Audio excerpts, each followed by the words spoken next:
السلام عليكم ورحمة الله وبركاته. الشمار كفوني جرجرت أمتا كشتي أمتا جلالا في أمتا كبجا أكم جرتني بيان كيسان عافية مال فكاتي.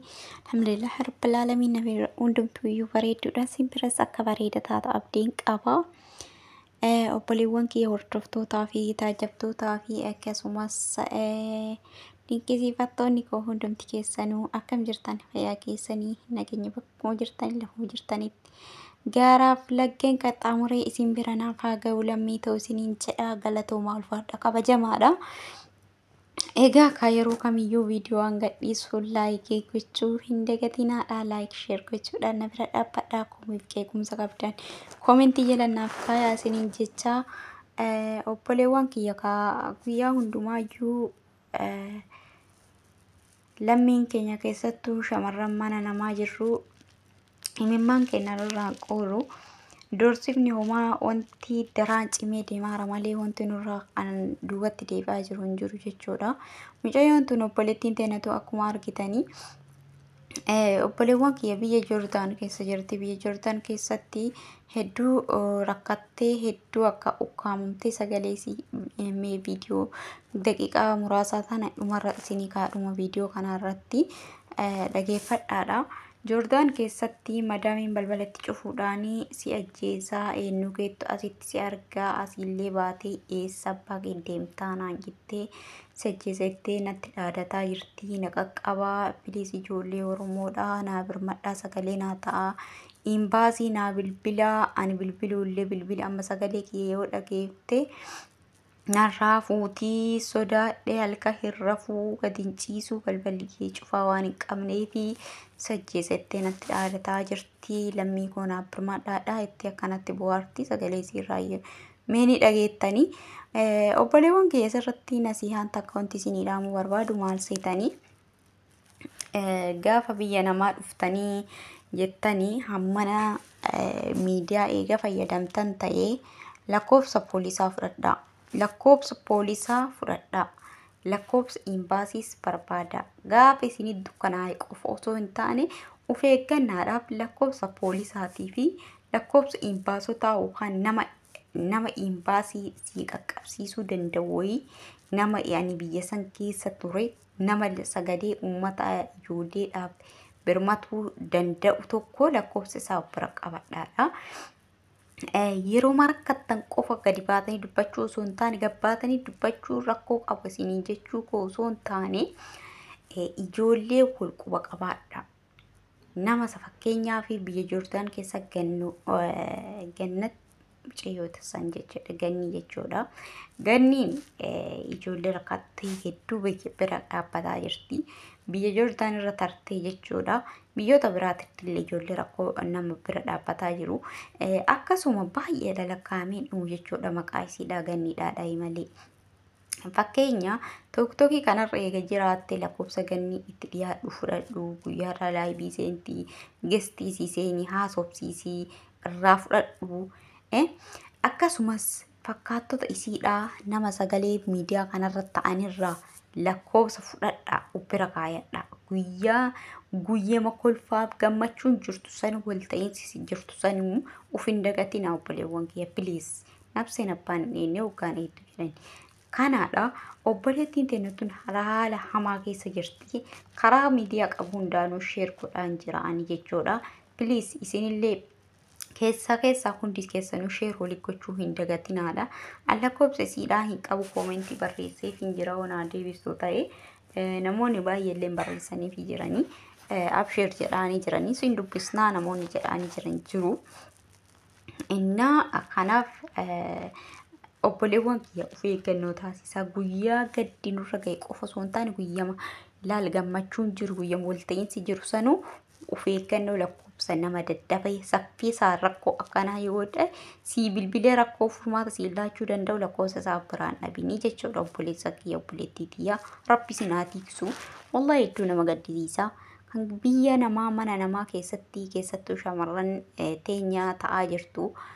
Bineensi bosonaa bineensi alagaa ta'an jiru jechuudha. Nuti mirga bineensonni bosonaa argattee dhabne jechuudha ilma namaa taane jechuudha.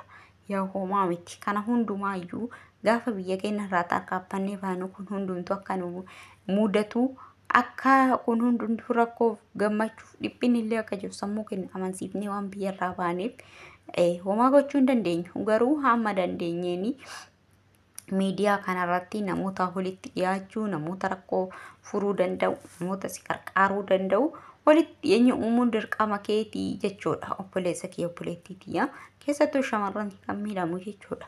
Kanaaf obboleewwan kiyya obboleettii ta'an tana biliis hundumti keessaniyyuu sheerii godhaa akkuma nama wal beektaniini walirra sheerii godhaa. Maaliif jennaan obboleewwan kiyya keessa uf hubattanii namni hundumtuyyuu ijoollee shamarranii biliis of eeggadhaa. Tokkoffaa lakkoofsa poolisaa biyya saniin dhabina. Lammaffaa lakkoofsi imbaasii hin dhabina. Sadaffaa ammoo ijoollee teennatan nama rakkoo akkanaarra nama furuu danda'u eega bilbila sooshaal miidiyaa fayyadamtu ta'ee namatti dhiyaadhuutii fudhadhu jechuudha. Yoo karaa poolisni illee sirraa kaasuu dide imbaasii bilbiltee imbaasii illee sirraa kaasuu dide ijoollee sirraa kaasuu hin didde waan ta'eef ijoollee bilbiltee akka nama bilbilan rakkoo keessa akkisaas qaqqaban taasisuudhaafi bilbila namaa qabaachuu qabda, nama walitti dhiyaachuu qabda, foormeeshinii fudhachuu qabda jechuudha. Amma mucayyoo tana maaltu si arga si ajjeesaa naan jettee jirti. Halkan hin rafuna balballi kee cufaa waan hin qabne na oseenteen ajjeesitti sodaadhee taa'aa bulaa. Sammuun na dhuufee jira. Gara sagalee wal qabu akka nama hasaasuutti ukkaamamtee haasofti mee sagalee isii dhumarra isinii kaa'an dhageeffattanii. Wallahi rakkoo hamaa keessa jirti jechuudha. Rabbii si haa baasu, rabbii si bira haa jiraatu. Obboleewwan keenya hedduun namoota hedduu shamarran keenya akka mucayyoo Suudi Arabiyaa boof ajjeefte jedhanii ajjeesanii osoo akkana iyyattu osoo iyyattu iyya sagalee dhabe nafseen isii darbite jechuudha. Kanaaf obboleewwan keenya walii haa birmannu, obboleewwan keenya quba haa qabaannu. Misaakiina keessattuu ijoollee fireeshii biyya namaatii dhufte tana yoo carraa argatte carraa itti dhiyaachuu yoo argatte isiin bilbila isii qabaatte bilbila isii yoo namni bilbila qabu taate bilbila isii irraa fudhadhaa. Please warra afaan beektaa fireeshii dhufoo naannoo keessan jiraate bilbila isii irraa fudhadhaadha. Akka isiin dhossaadha isin qunnamtu godhaadha. Wanna isii dandeessanii qarqara bira dhaabbadha. Hamma isii afaan bartee mirga ofii wanta tokko dubbachuu dandeessutti waliin dagatinaadha. Please akka waliin dhiyaattaniif gaachan waliif ta'a obboleewwan kiyyaa. Biyya namaa kana keessatti hedduu ulfaata. Wallahi wanti nuti shamarran keenya biyya namaa kana keessatti ta'aa jiru waan silaa dubbachuufuu namatti toluu miti. Hundumaafuu alhamdulillah tarii dukkana booda ifatu jira hin beekamu. Nama kan du'e malee kan jiru ni dabarti. Tarii carraan baqaatunis nurraayis haftee carraa tanarraayis darbinee nama ifa argu nama biyya ofii keessatti taa'ee dalagatee jiru jijjiiru ta'uu dandeenya.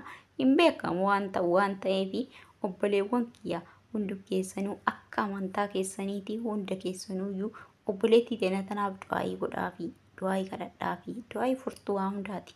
Obboleewwan kiyya du'aayii furtuu waa hundaati. Du'aayiin furtuu waa hundaati. Mallaqa namaa kennuu irra osoo du'aayii onnee qulqulluu irraa walii goone du'aayii irra himanii qaybalamti. Obboleewwanii obboleessaa onnee qulqulluu irraa yoo waliif kadhate ni qeebalamti jechuudha obboleewwan kiyyaa. Inshaallah rabbiin isinirraa haa jaalatu. Obboleewwan keenya wal malee waan biraa hin qabneef walitti iyyanna. Tarii haalli boo'ichaa nuti namoonni baay'een guyyaa hundaa waa'een gaddaa fidda waan hin taaneef viitaaminaa jettanii dirqama keenya nu ilaallata waan ta'eef lammii koo dhiiga koo waan ta'eef gadda guyyaa gammachuu isii qofa fiduu osoo hin taane guyyaa gadda isii boo'ichisiyes bira dhaabbachuu qaba jechuudha waan hin danda'u waa humni kiyya danda'uun jechuudha. Kanaaf obboleewwan kiyya hundumti keessanuu please obboleewwan kiyya wal quba qabaadhaa akka walitti dhiyaattaniini sheer godhaadhaa. Namoota keessaan illee sheer waliif godhaadha. Karaa miidiyaa qabu tokkokiinis ta'e FB's ta'e anis ammoo kiyyaa sheerii godhaa jira.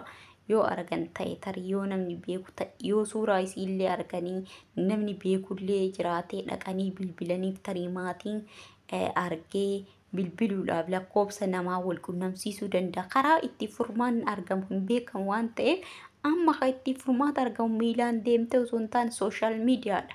Kanaafuu sooshaal miidiyaa fayyadamnee walirraa hamma danda'ame rakkoo nurra dhufu kana haga danda'ame wal bira dhaabbachuun gaachan walii ta'u walirraa ilkee kan walirraa buqqisuu yaalii haa goonu isiniin jechuun jaaladha obboleewwan kiyya. Obboleetti tina rabbii si bira haa jiraatu inshaallah sittiin dukkaneessini osoo isiis si dhaadattu rabbi furmaata siif haa laatu siin jedha abshir ni baata. Hundumaaf rabbi si bira haa jiraatu hundumti keessaniyyuu obboleewwan kee du'aa kadhadhaa fi du'aa furtuu waa hundaati isiniin jechuu barbaada. Viidiyoo sanarratti dheeressu obboleewwan kiyyaa ga viidiyoo biraatti walitti deebi'etti. Assalaamu alaikum warahmatullaahi wabarakaatuh. Waaqayyo obboleewwan koo warreen keessatti argamta. Sagalee isin yaraabuu danda'u viidiyoo jechuudha. Amma ta'e garuu isinii fana raaba. Jidduutti keessa jidda isin yaraabaa jira jechuudha. Yemmuu naatiitti sirkii kiyyanarraa fuuti. Warri wajjin haasa'u biloogina jalaa gooti jechuudha. Rakkina guddaa keessa jira jechuudha. Isin ajjeesa namna sitti sin argunaa jetti. Yoo baate garam deemta baate tolaan jetti. Doorsiisa keessa jira jechuudha dhugaan lubbuu qabaasuuf. Dalaaloonni yaalaa keessatti argamtan hundi keessanuu akkanaa birmantoota sanii jechuun jaaladha. Baasii Yordaan adaraasin hin taata'u adaraasin hin taata'u.